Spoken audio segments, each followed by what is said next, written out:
Salam berjumpa kembali Bapak Ibu, saudara-saudari yang terkasih. Pada kesempatan ini saya mengajak kita kembali lagi mempersiapkan sedikit waktu kita untuk mendengarkan sabda Tuhan yang kita ambil dari penginjil Yohanes bab 6 ayat 51 sampai 58. Tubuhku benar-benar makanan, darahku benar-benar minuman.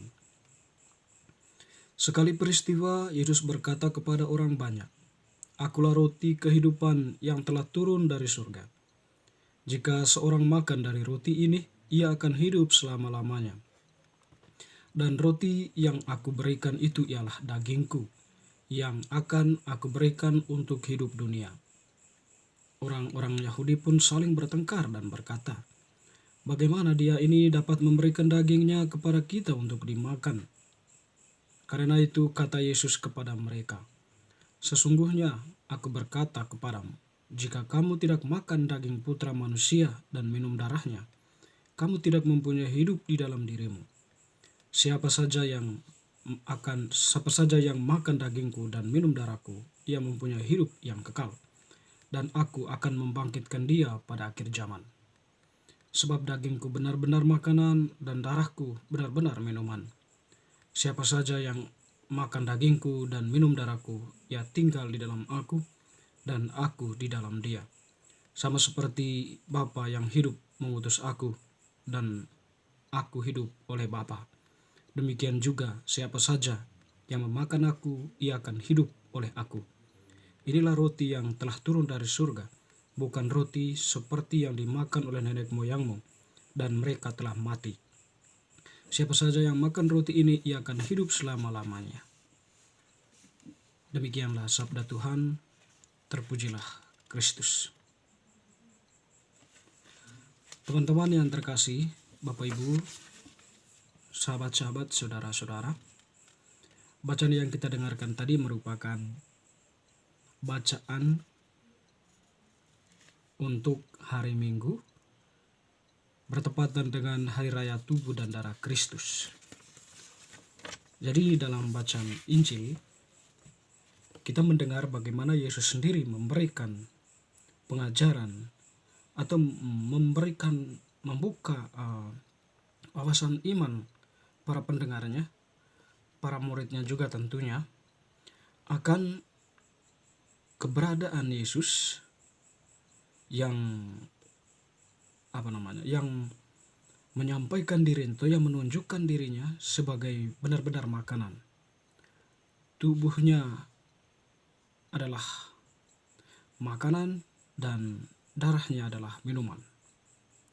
Kita tentu memahami makanan itu ya sebagai sesuatu yang bisa dimakan ya dan memberikan kita kekenyangan.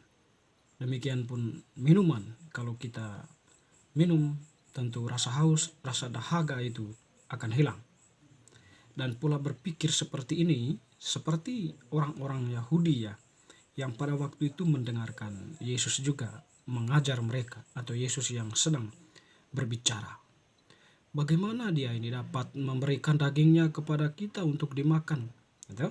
Nanti kan bagaimana dia memberikan? Mereka berpikir mungkin seperti kita ya, memberikan daging seperti ini, tubuh fisik ini ya.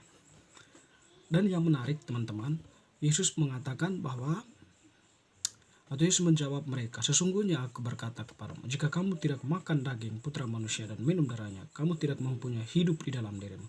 Nah, tentu di sini makna dari yang mau dikatakan oleh Yesus berkaitan dengan tubuh dan darahnya itu adalah tentang hidup yang kekal, atau hidup di dalam Tuhan yang hidup di dalam diri kita.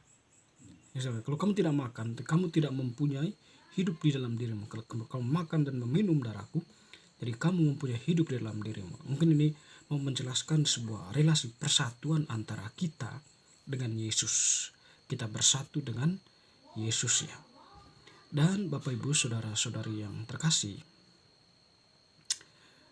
Yesus dalam perjamuan malam terakhir ya, untuk memberikan kita sebuah sedikit pemahaman. Jadi dalam perjamuan malam terakhir yang kita kenal dengan Kamis Putih itu ya, pada saat itulah Yesus itu ya secara simbolis ya dia mengorbankan dirinya. Dia mengadakan perjamuan makan bersama, perjamuan Ekaristia, perjamuan makan bersama dalam momen Paskah ya, bersama murid-muridnya. Pada waktu itu, pada waktu acara makan bersama itu, Yesus itu memecah-mecahkan roti itu. Jadi dia memecah-mecahkan roti, lalu kemudian dengan mengatakan, inilah tubuhku, ya, ambillah makanlah, inilah tubuhku. Lalu dia memberikan kepada murid-muridnya. Demikian pun dengan anggur. Yesus mengatakan, inilah piala darahku, darah perjanjian baru yang ditumpahkan bagimu demi pengampunan dosa. Lakukan itu sebagai kenangan aku. Lalu Yesus pun membagikan anggur itu ya kepada para muridnya. Dan disinilah sebuah Yesus mengadakan perjamuan Paskah ya. Jadi yang dikurbankan dalam Paskah itu adalah diri Yesus sendiri, tubuh dan darahnya yang dikurbankan. Karena besoknya, pada hari Jumat besoknya, masih dalam konteks di hari suci itu, Yesus mengorbankan dirinya sebagai anak domba ya. Sehingga kita mengenal dia sebagai anak domba Allah untuk keselamatan manusia. Nah tentu ini mau menyempurnakan Paskah Yahudi ya. Nah, Paskah Yahudi yang dikorbankan itu adalah anak domba ya, dalam arti umum. Di mana di sana mereka mengorbankan anak domba itu atau perayaan Paskah itu ya, ingin mengenang kembali peristiwa mereka keluar dari penjajahan bangsa Mesir ya, atau penyiksaan bangsa Mesir ya, atau mereka perjalanan keluar dari sana lewat padang gurun sampai di tempat Kanaan. Jadi itu adalah sebuah ungkapan rasa syukur mereka perjamuan Paskah itu, sehingga yang dikurbankan di sana adalah anak domba sekaligus sebagai peristiwa di mana mereka memohonkan pengampunan dari Allah atas segala dosa-dosa mereka ya. Di situ dikorbankan di dalam anak domba yang dikorbankan itu ya, sekaligus mereka memohon Allah agar sekiranya Allah itu mau menghapus dosa mereka.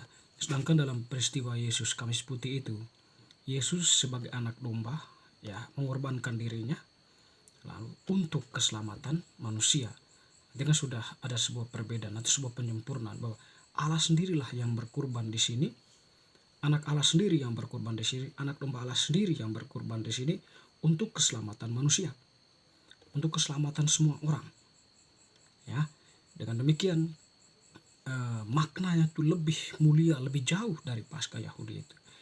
Ya, itulah sekiranya gambaran berkaitan dengan pemahaman tentang tubuh dan darah Kristus ini. Yesus berdiri yang menetapkan itu ya di dalam gerejanya, dan sampai saat ini dilanjutkan oleh gereja ya di dalam perayaan Ekaristi. Jadi dalam perayaan Ekaristi atau dalam Kamis Putih itu dulu ya, Yesus menetapkan dua sakramen penting, yaitu sakramen Ekaristi dan sakramen imamat.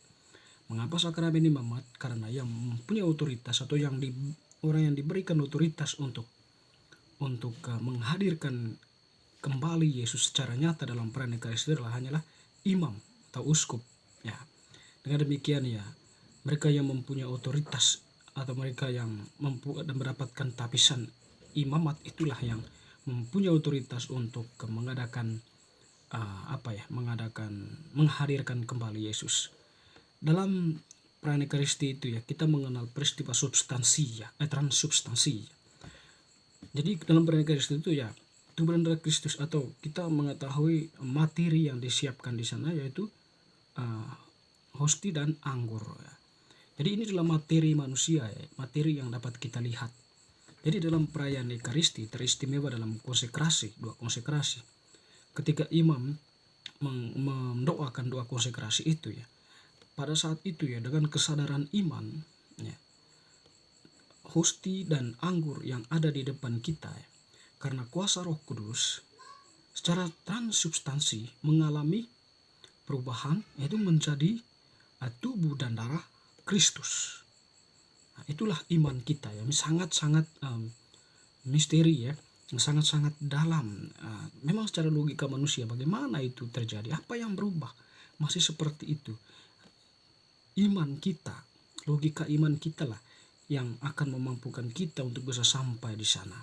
Bagaimana dalam perayaan Ekaristi kurban Kristus, kurban Tuhan itu dihadirkan kembali pada saat itu ya oleh imam dalam peristiwa doa syukur agung itu, dalam peristiwa konsekrasi ya, ketika imam mendoakan agar Roh Kudus itu ya uh, Allah Bapa itu mengutus Roh Kudusnya untuk mengubah roti dan anggur ini menjadi tubuh dan darah Kristus. Jadi di sini ya terjadi sebuah peristiwa substansi, di mana substansi dari materi itu, roti dan anggur itu ya berubah, tetapi di sini perubahan itu ya melampaui substansi, transsubstansi, di atasnya substansi lagi, isi di dalam isi ya. Jadi seperti itu ya, sehingga peristiwa dalam perayaan Ekaristi itu adalah peristiwa di mana gereja menghadirkan kembali kurban Kristus, atau Kristus yang mencintai manusia secara nyata. Jadi teman-teman saudara-saudari yang terkasih, tubuh dan darah Kristus ini ya, itu kita mengenangkan kembali sebenarnya sebuah relasi persatuan kita dengan Yesus. Kalau kita beriman, dibaptis ya, tentu kita percaya teguh kepada Yesus, dan kepercayaan kita diperteguh dengan relasi persatuan di mana kita boleh menerima tubuh dan darah Yesus. Teman-teman saudara-saudari yang terkasih, semoga bacaan hari ini ya semakin meneguhkan iman kita. Amin.